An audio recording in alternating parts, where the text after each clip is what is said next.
دولت اس چیز کا نام نہیں ہے کہ تمہارے پاس چیزیں بہت زیادہ ہوں، بلکہ دولت اصل یہ ہے کہ تمہاری خواہشات کم ہو جائیں۔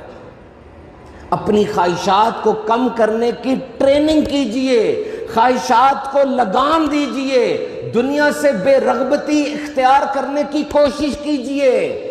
جا کر دیکھیے ان کو جن کی دولت دھری کی دھری رہ گئی اور وہ کچھ نہ کر سکے۔ دولت کو ہر چیز کا سولوشن سمجھنے والوں، ایک دفعہ ماضی پر نظر دوڑاؤ اور دیکھو کیا واقعی دولت ہر چیز کا سولوشن ہے؟ نہیں ہے۔ اپنے آپ کو پریکٹس کرو، اس چیز کی پریکٹس کرو۔ میں صحیح کہہ رہا ہوں، جو کچھ ہو سکے اس چیز کی پریکٹس لازمی کرو کہ میری وانٹس کم ہو جائیں، میری خواہشات کم ہو جائیں۔ تم دنیا کے خوش نصیب ترین اور مطمئن ترین آدمی بن جاؤ گے۔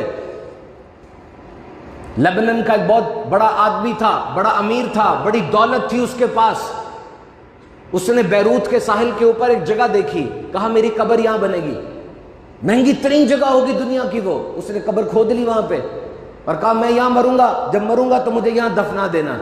پھر وہ ایک پلیس بن جائے گا، لوگ دیکھنے آیا کریں گے، اتنے کروڑوں لگانا، اتنے اربوں لگانا۔ یہ اس نے اپنی طرف سے فیصلہ کیا، اور پھر وہ ذاتی جہاز میں سمندر کے اوپر سے اڑ رہا تھا کہ جہاز پھٹ گیا اور جہاز سمندر میں گرا۔ پورے جہاز کا ملبہ مل گیا، اس کی لاش نہیں ملی۔ لاکھوں ڈالر لگا دیے گئے، لاش نہیں ملی۔ وہ جو چاہ رہا تھا وہ نہیں ہوا۔ یو کے کا ایک بندہ تھا، بڑا رئیس تھا، اتنا رئیس تھا کہ حکومت اسے لون لیا کرتی تھی۔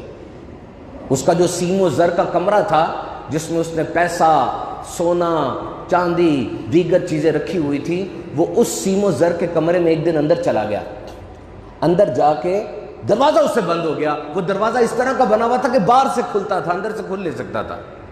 اس نے بڑا شور مچایا، لیکن ساؤنڈ پروف کمرے سے آواز کیسے باہر نکلتی؟ اندر پھنس گیا۔ اکثر اس کی عادت تھی کہ وہ بغیر بتائے سیر سپاٹے پہ نکل جایا کرتا تھا، تو گھر والوں نے سمجھا کہ نکل گیا ہوگا، اور وہ اندر پھنسا ہوا تھا، مر رہا تھا، سسک رہا تھا۔ سونے کی اینٹیں سامنے پڑی تھیں، کھا نہیں سکتا تھا، بڑے سے بڑی دولت سامنے پڑی تھی، وہ پانی کا گلاس جو جا کے فری آپ لے لیتے ہیں اس کو نہیں مل رہا تھا۔ اس نے مرتے ہوئے خون سے لکھا کہ میں دنیا کا امیر ترین آدمی بھوک اور پیاس سے مر رہا ہوں۔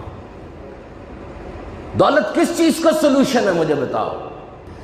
میرے آقا نے فرمایا ایک بندہ اپنی منزل پہ جانے کے لیے نکلا، منزل دور تھی، رستے میں ایک درخت آیا، وہ درخت کے نیچے پڑاؤ کرتا ہے، تھوڑی دیر کے لیے سستانے کے لیے بیٹھتا ہے، اپنی پوٹلی کھولتا ہے، کچھ اس میں سے کھانا کھاتا ہے، کچھ پانی پیتا ہے۔ اب مجھے بتائیے، اگر وہ بندہ یہ سمجھ لے کہ یہ درخت ہی اس کی منزل ہے اور اب میں منزل پہ پہنچ گیا، کیا وہ عقل مند ہوگا؟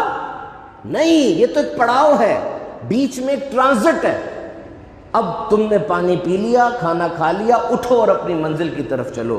تو اے نادان انسان، یہ دنیا میں تیرا پڑاؤ اسی درخت کی طرح ہے، یہ ختم ہو جائے گا اور تجھے اٹھ کر یہاں سے جانا پڑے گا۔ نادان ہے وہ جو اس پڑاؤ کو ہر طرح سے حتمی سمجھ لیتا ہے۔